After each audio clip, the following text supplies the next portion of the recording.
Baik, kami dari kelompok 5 ingin menjelaskan tentang pelanggaran etika akuntansi yang terjadi pada PT Great River International Tbk. PT Great River International Tbk merupakan sebuah perusahaan tekstil yang pernah tercatat di Bursa Efek Indonesia, terlibat dalam serangkaian pelanggaran serius yang berdampak luas pada keuangan perusahaan, kredibilitas manajemen, dan nasib ribuan karyawan. Berikut adalah ringkasan pelanggaran utama yang dilakukan. Yang pertama, manipulasi laporan keuangan. Badan Pengawas Pasar Modal atau BAPEPAM menemukan bahwa laporan keuangan GRIV per 31 Desember 2003 mengandung overstatement atau kelebihan pencatatan pada akun penjualan, piutang, dan aset tetap. Perusahaan mencatat nilai ekspor dengan menjumlahkan harga bahan baku, aksesoris, ongkos kerja, dan laba perusahaan, padahal bahan baku disediakan oleh pemesan. Hal ini menyebabkan laporan keuangan tidak mencerminkan kondisi sebenarnya, melanggar pasal 107 Undang-Undang Pasar Modal Nomor 8 Tahun 1995. Yang kedua, keterlibatan akuntan publik dalam pelanggaran etika. Justinus Aditya Siddhartha, akuntan publik yang mengaudit laporan keuangan GRIV, terbukti melanggar standar profesional akuntan publik atau SPAP. Ia tidak melaporkan kondisi keuangan perusahaan secara jujur, sehingga turut serta dalam praktik rekayasa laporan keuangan. Yang ketiga, gagal bayar utang dan obligasi. Akibat manipulasi laporan keuangan, GRIV mengalami kesulitan arus kas yang berujung pada gagal bayar utang sebesar 250 miliar kepada Bank Mandiri dan obligasi senilai 400 miliar. Kondisi ini memperburuk kepercayaan investor dan kreditur terhadap perusahaan.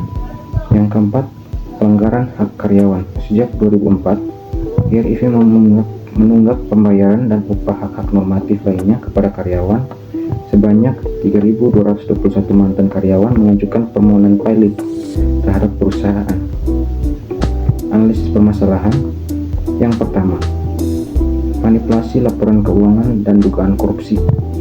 Pada tahun 2005, Badan Pengawas Pasar Modal atau BAPEPAM menemukan indikasi pelanggaran serta serius dalam laporan keuangan GRIV per 31 Desember 2003. Temuan tersebut mencakup overstatement pada akun penjualan dan piutang, serta penambahan aset terkait penggunaan dana hasil emisi obligasi yang tidak dapat dibuktikan kebenarannya. BAPEPAM kemudian meningkatkan status kasus ini ke tahap penyelidikan dan menemukan indikasi konspirasi antara manajemen perusahaan dan akuntan publik yang mengaudit laporan keuangan tersebut. Yang kedua, kredit macet dan gagal bayar utang. GRIV mengalami kesulitan arus kas yang signifikan akibat manipulasi laporan keuangan serta tidak mampu membayar utang sebesar 250 miliar kepada Bank Mandiri dan gagal membayar obligasi senilai 400 miliar rupiah. Akibatnya, perusahaan menghadapi kesulitan finansial yang serius. Yang ketiga, penutupan gerai dan penurunan kapasitas produksi. Sejak 2 tahun terakhir sebelum 2006, GRIV terpukul oleh membanjirnya produk tekstil impor dari Tiongkok. Beberapa gerainya seperti Galeri FS ditutup dan pakalan-pakalan return dijual obral di sebuah ruang kantor yang disulap menjadi gerai. Untuk menekan biaya operasi, manajemen juga menurunkan kapasitas produksi di 3 pabrik yang berlokasi di Cibidong, Cikarang, dan Purwakarta. Yang keempat, kepailitan dan delisting dari Bursa Efek Indonesia. Pada saat 21 Desember 2010, Pengadilan Niaga Jakarta Pusat memutuskan GRIV pilot. Perusahaan memiliki kewajiban utang yang telah jatuh tempo kepada karyawan sebesar 34 miliar dan pihak lainnya. Selain itu, GRIV juga melakukan utang kepada CV Duta Gemilang sebesar 3,1 juta dan kepada PT Jam Sostek sebesar 32,5 miliar. Bursa Efek Jakarta kemudian menghapuskan pencatatan efek GRIV pada 2 Mei 2007 karena keterlambatan penyampaian laporan keuangan dan kewajiban finansial perusahaan.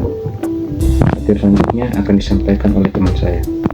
Berikut saya akan menjelaskan tentang analisis permasalahan, yaitu status hukum pemilik dan direksi. Direktur Utama GRIV, Sunjoto, ditetapkan sebagai tersangka dalam dugaan tindak pidana korupsi terkait kerugian negara mencapai 315 miliar. Namun, sejak Mei 2006, Sunjoto menjadi buronan dan keberadaannya tidak diketahui meskipun Kejaksaan Agung telah mengeluarkan surat perintah penangkapannya. Yang berikut solusi permasalahan.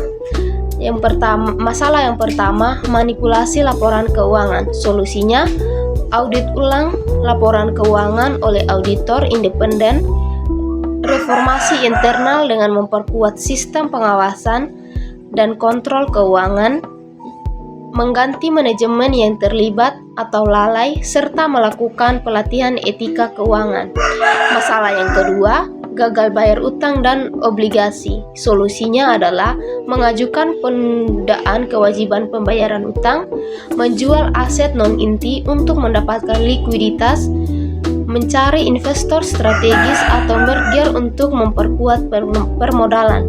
Masalah yang ketiga, kepailitan. Solusinya melakukan reorganisasi perusahaan paksa kepailitan, fokus pada lini bisnis yang masih potensial, menggandeng mitra strategis dan menjalankan bisnis dengan tata kelola baru yang transparan.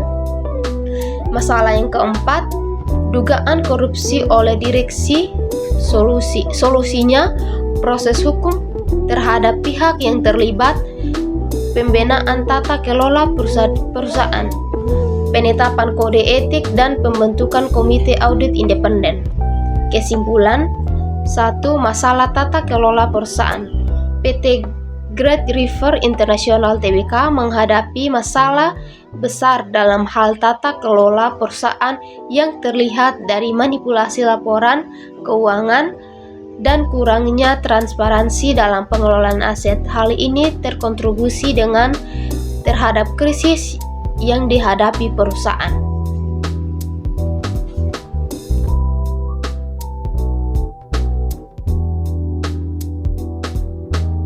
Kesimpulan yang keempat, dugaan korupsi oleh pihak manajemen. Dugaan korupsi oleh pihak manajemen semakin memperburuk citra perusahaan dan mempercepat proses kehancuran serta mengurangi kepercayaan publik dan investor. Yang kelima, upaya restrukturisasi yang terbatas.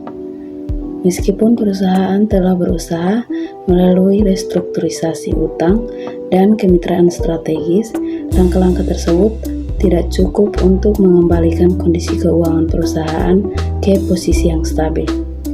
Yang keenam, pentingnya transparansi dan akuntabilitas. Kasus ini menekankan pentingnya penerapan transparansi, akuntabilitas, dan tata kelola yang baik dalam perusahaan agar terhindar dari masalah yang serupa di masa depan dan dapat menjaga kepercayaan investor serta publik. Saran, ada beberapa saran, yaitu yang pertama, peningkatan tata kelola perusahaan.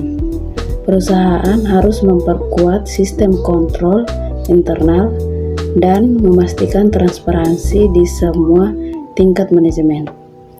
Hal ini penting untuk menghindari manipulasi laporan keuangan dan menjaga integritas.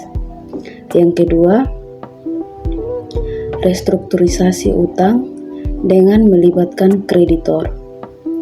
Agar dapat mengatasi masalah utang yang menumpuk, PT Great River International Tbk sebaiknya melakukan negosiasi dengan kreditor untuk merestrukturisasi utang dalam jangka panjang sehingga perusahaan bisa memperoleh kelonggaran dalam pembayaran utang.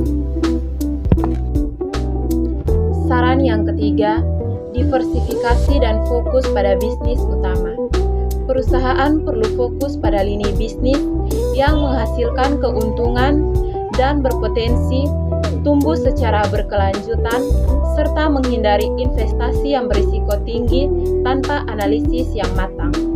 Yang keempat, menghindari praktek korupsi dan penyalahgunaan wewenang. PT Great River harus menegakkan kode etik yang ketat di seluruh lini perusahaan, serta memastikan tidak ada praktek korupsi dan penyalahgunaan wewenang dari pihak manapun dalam perusahaan. Yang kelima, peningkatan transparansi dan komunikasi dengan investasi. Untuk memulihkan kepercayaan publik dan investor, perusahaan perlu memberikan laporan keuangan yang jelas dan transparan, serta menjaga komunikasi yang baik dengan stakeholder dan pemegang saham. Yang keenam, memperkuat sistem keuangan dan audit. Perusahaan sebaiknya memiliki sistem keuangan yang kuat dengan audit berkala dari pihak eksternal untuk memastikan laporan keuangan perusahaan dapat dipertanggungjawabkan.